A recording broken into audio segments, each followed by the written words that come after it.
ఒక 2 పిల్లర్లు కుంగిపోయిన సందర్భం తర్వాత కాంగ్రెస్ పార్టీ ప్రచారం, రాహుల్ గాంధీ గారు అక్కడికి పోవడం, రావటం. ఈ 18 నెలల కాలంలో పదే పదే పదే కాళేశ్వరం అనేది ఒక విఫల ప్రాజెక్ట్ అని చూపించే ప్రయత్నం కాంగ్రెస్ పార్టీ చేసింది.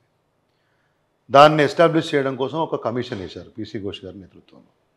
వాళ్ళు 115 మంది సాక్షులను ఇంక్లూడింగ్ కేసీఆర్ గారు వాళ్ళు విచారణ చేశారు. నిజంగా కూడా ఒక్కోసారి ప్రజలకు వాస్తవాలు తెలియాలేమో. ఎందుకంటే అబద్ధం తిరుగుతూ ఉంటుంది లేకపోతే. అయితే కేసీఆర్ గారిని కమిషన్ ముందుకు పిలిపించగలిగామనే ఒక షాడిస్టిక్ ప్రెషర్, ఒక పైశాచికానందం కాంగ్రెస్ పార్టీ నాయకత్వంలో రేవంత్ రెడ్డి గారిలో ఉండొచ్చు. కానీ నిజంగా ఇవాళ ప్రజలకు పూర్తి స్థాయిలో అసలు ఈ ప్రాజెక్ట్ అంటే ఏంది, ఎంతసేపటికి కాళేశ్వరం కట్టినా మాకు నీళ్ళు వస్తాయి, పలానా దగ్గరకు వస్తాయి, మంచినీళ్ళు వస్తాయి, ఇది వస్తాయి. కానీ దీని మొత్తం వ్యవహారం చాలాసార్లు తెలిసే అవకాశం లేదు. ఈ సందర్భంగా వాస్తవాలు అనేటివి ప్రజలకు మరింత వివరంగా విపులంగా వివరించే అవకాశం దొరికింది. వాస్తవాలు పీసీ ఘోష్ కమిషన్ ముందు కూడా నిన్న కేసీఆర్ గారు పెట్టిండ్రు.